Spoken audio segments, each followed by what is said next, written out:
मैं धन्यवाद करता हूं इसके लिए। ठीक है, मैं संपर्क कर लूंगा, ये रिकॉर्ड हो रहा है। चलिए चलिए चलिए, मैं शुरू कर देता हूं। सभी शांति रहे भाई। अगर आप चुप हो जाएंगे तो आसानी हो जाएगी बात रखने में। देखिए, सबसे पहले तो मैं अपनी बात बाद में शुरू करूंगा, मगर मैं चाहूंगा कि आज आप मेरा मान रखें।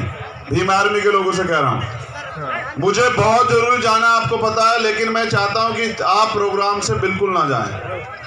अगर आप ये वादा करते हैं तो मैं इस बात को मानूं कि आज मेरा मान यहाँ रखा जाएगा।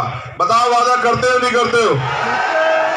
किसी भी कीमत पे जब तक पंचायत खत्म नहीं होगी आप लोग नहीं जाओगे। वादा? चलिए मैं शुरू करता हूं। मंच पर उपस्थित सभी सम्मानित जिम्मेदार हमारे नेतागण, आज के प्रोग्राम के, इस पंचायत के, इस संघर्ष के आयोजक, मैं धन्यवाद देता हूं सभी लोगों का। कुछ के नाम मैं नहीं जानता। राजा राम जी, अमरा राम जी, और मेरे साथ वहां से चलकर आए, आगे पीछे हम दोनों छोटे बड़े भाई, ये मेरे बड़े भाई चौधरी राकेश टिकेत साहब। ये सामूहिक लड़ाई है,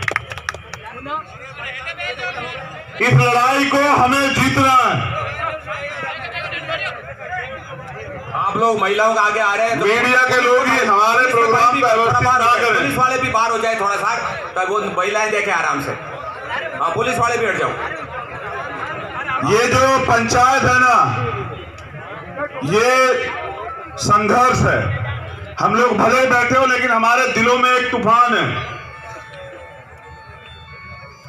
और आज की पंचायत में उपस्थित हर एक व्यक्ति किसानों के समर्थन में खड़ा है, और वो चाहता है किसान जीते।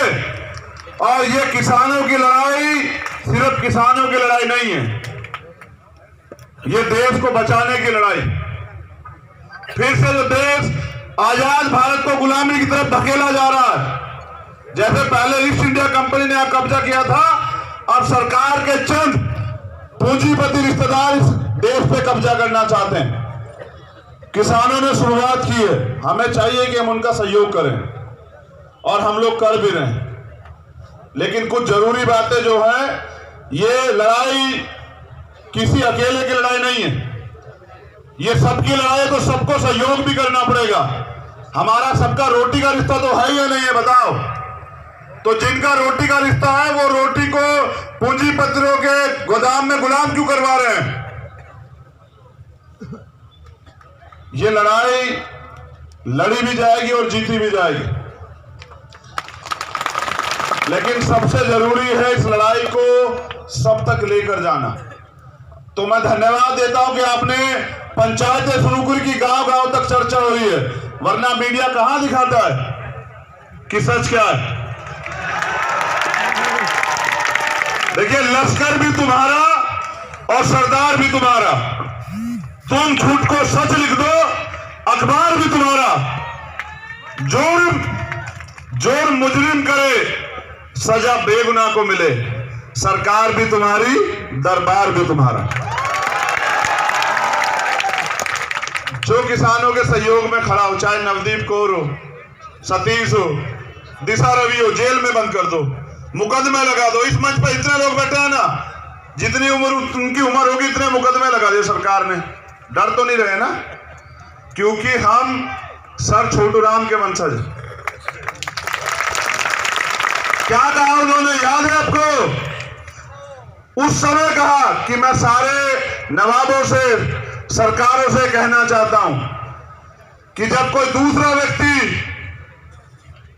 नाराज होता है तो वो कानून तोड़ता है। किसान को नाराज मत करो, ये उठ खड़ा होगा, और आज ये उठ भी खड़ा हुआ है पूरे देश में। जब किसान नाराज होगा तो सरकार की पीठ तोड़ देगा, और ये सच भी। सरकार ने कितने षड्यंत्र किए हमारी एकता को तोड़ने के लिए, और क्या क्या नाम नहीं दिया गया। बताइए, इस मंच पे कौन सी जाति धर्म का व्यक्ति आज यहाँ नहीं है?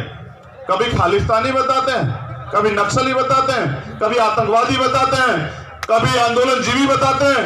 हाँ हम हैं, हम हैं अपने देश से प्यार करने वाले क्रांतिकारी जो अपने परिणाम पर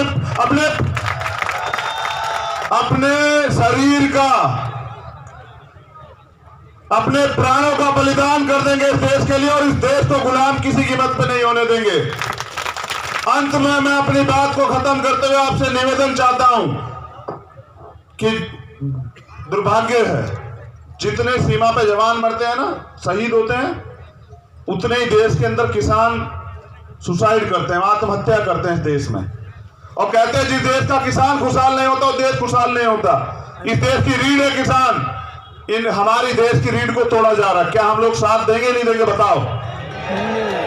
हुकूमत को पता लगना चाहिए कि देश खड़ा हो गया एक साथ, तो अन्याय अत्याचार को सहते हुए अगर आपकी जान भी चली जाती है तो आपकी आने वाली पीढ़ियां उसका बदला जरूर लेंगी। लेकिन अगर आप अन्याय को सहते हुए मर जाते हैं तो आपकी आने वाली पीढ़ियां गुलाम हो जाती है। और हम लोग यहां इसलिए हैं कि हम गुलाम नहीं होंगे, हम लड़ेंगे और आखिरी दम तक लड़ेंगे और जीतेंगे। सरकार हमारा चैलेंज स्वीकार करे, हम देखते हैं तानाशाही सरकार कब तक हमारे अधिकार हमें नहीं देती। मैं दोबारा से इस पंचायत का धन्यवाद करता हूं क्योंकि मुझे पहुंचना है और इतना प्यार नहीं करती सरकार हमसे, लेकिन उन आंसुओं की कीमत को समझो। मैं कह रहा हूं आपसे, उन आंसुओं की कीमत को समझो। वो आंसू नहीं है, वो आंसू लगते हैं लेकिन वो खून है और वो दर्द है जो बयां कर रहा है कि हमें किस तरह से अपने देश के किसानों की सुरक्षा करनी। तो मैं किसान आंदोलन का समर्थन करता हूं और जब तक किसान आंदोलन चलेगा हम सब लोग किसानों का समर्थन करेंगे और हम लोग जीतेंगे। इसके लिए चाहे कोई भी बलिदान देना पड़े। बहुत बहुत धन्यवाद। और समय की कमी के कारण क्योंकि मुझे जान, मैं माफी चाहता हूं सब लोग से, लेकिन जो वादा हुआ ना, याद है नहीं है नागौर वालों को? मेरा अपमान तो नहीं करवाओगे? बताओ, वादा करो, अपमान तो नहीं कराओगे? चलिए, बहुत धन्यवाद। अगर बलिदान देना पड़ेगा तो मैं चाहूंगा भीम आर्मी के नौजवान सबसे आगे रहें देश हित में। बहुत बहुत धन्यवाद चंद्रशेखर जी को। अब मिस्टर प्रताप शुंडा